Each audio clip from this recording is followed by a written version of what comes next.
নমস্কার বন্ধুরা, জ্যোৎস্না রীতিকথায় একটি নতুন পর্বে তোমাদের সকলকে স্বাগত জানাই।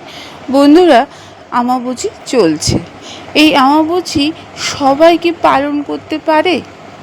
চাইলে কি সবাই করতে পারবে? কি আদৌ কি করা উচিত? এই প্রশ্নটা সবার মনেই থাকে। তাই আজকের পর্বে তোমরা এই সম্পর্কে জেনে নাও। এছাড়া ধরিত্রী মাতার রজস্বলা দশা পালনের নিয়মগুলো কি কি, এটা সম্পর্কেও তোমরা জেনে নাও। তাই বন্ধুরা, স্কিপ করো না, পুরো পর্বটি দেখো। ভালো লাগলে অবশ্যই শেয়ার করে দেবে, লাইক করে দেবে, আর পাশে বেল আইকনটিকে অবশ্যই প্রেস করে রাখবে, যাতে পরবর্তী ভিডিও নোটিফিকেশন সবার আগে তোমাদের কাছে পৌঁছে যায়। বন্ধুরা, হিন্দু ধর্মে একটি অত্যন্ত গুরুত্বপূর্ণ উৎসব হলো আমাবুঝি। পুরাণ অনুসারে দেবী সতীর দেহের 51টি খণ্ডে বিভক্ত হয়ে ভারত তার প্রতিবেশী রাষ্ট্রে ছড়িয়ে পড়েছিল।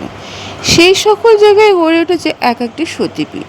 সেগুলোর মধ্যে ভারতে আসামে অবস্থিত কামাখ্যাতে পড়েছিল দেবীর যোনির। তাই এই অঞ্চলটি যোনিপীঠ নামে খ্যাত। আমাবুঝি কথার অর্থ হলো জলবৃদ্ধি।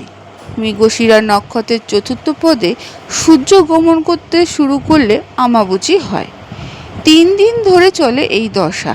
এই সময় মাতা ধরিতেই ঋতুমতী দশা চলে। কামাখ্যায় এই অনুষ্ঠান অত্যন্ত আড়ম্বর সহকারে হয়।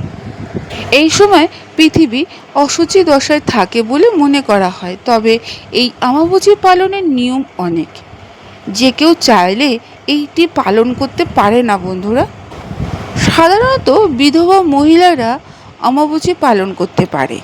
এছাড়া তন্ত্রসাধক, ব্রহ্মচারী, সাধু সন্ন্যাসীরা এই পবিত্র তিথি পালন করতে পারে। অর্থাৎ যে কোনো ধর্মের সম্প্রদায়ের মানুষেরা এই তিথি পালন করতে পারে, কিন্তু সধবাদের জন্য এই তিথি নয়। তারা চাইলেও এটি পালন করতে পারে না বন্ধুরা। এই আমাবুঝি পালনের অনেক নিয়ম আছে। সেগুলি হলো, আমাবুঝি যারা পালন করবে তারা এই দিনে আগুনের রান্না করা কোনো রকম খাবার খেতে পারবে না। অশুচি ধরিত্রীর উপর আগুন জ্বালিয়ে খাবার রান্না করে এই সময় তারা খান না। এই সময় তারা আগুনে ছুঁতেও পারবে না বলে মনে করা হয়। আমাবুঝি 3 দিন তাদেরকে ফল মূল সাবু সকল জিনিস খেতে হবে।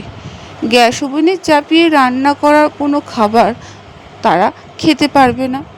এই বিশেষ 3 দিন ব্যবহার করা জামা কাপড়, বিছানার চাদর প্রভৃতি জিনিস শুদ্ধ বস্ত্রের সঙ্গে ছোঁয়া যাবে না। 3 দিন পরে আমাবুঝি তিথি ছেড়ে গেলে সেগুলো সব সাবান দিয়ে ধুয়ে ফেলে স্বচ্ছ করে পড়তে হবে। আমাবুঝি চলাকালীন তেল, সাবান, শ্যাম্পু ব্যবহার করা যাবে না। 3 দিন পর সাবান শ্যাম্পু মেখে স্নান করে শুদ্ধ বস্ত্র পরে ব্রত ভাঙতে হবে। বিশেষত এই 3 দিন বাড়ির সকল দেবীর মুখ লাল কাপড় দিয়ে ঢেকে রাখতে হবে। কোনো মতে তাদের মুখ দেখানো যাবে না। আমাবুঝি ছেড়ে গেলে সেই লাল কাপড় তুলে ফেলে দেবীদের স্নান করাতে হবে। তাদের পরনের বস্ত্র বদলে ফেলতে হবে। সারা ঘর গঙ্গাজল ছিটিয়ে শুদ্ধ করতে হবে বন্ধুরা। মনে রাখবে যে নিজেকে শুদ্ধ করার আগে ঘর বাড়ি সব শুদ্ধ করে নিতে হবে। অর্থাৎ জামা কাপড়, বিছানার চাদরগুলি সবার আগে ধুয়ে নিতে হবে। তারপর নিজে স্নান করে দেবীদের শুদ্ধ করতে হবে। এই নিয়মগুলো আমাবুঝি যারা পালন করবে তারা এই নিয়মগুলো মানতে হবে। তাই বন্ধুরা, সবার জন্য এই ব্রত নয়। বন্ধুরা, আজকের পর্বটি এখানেই শেষ করলাম। এতক্ষণ আমার ভিডিওটি দেখার জন্য ও শোনার জন্য তোমাদের অসংখ্য ধন্যবাদ।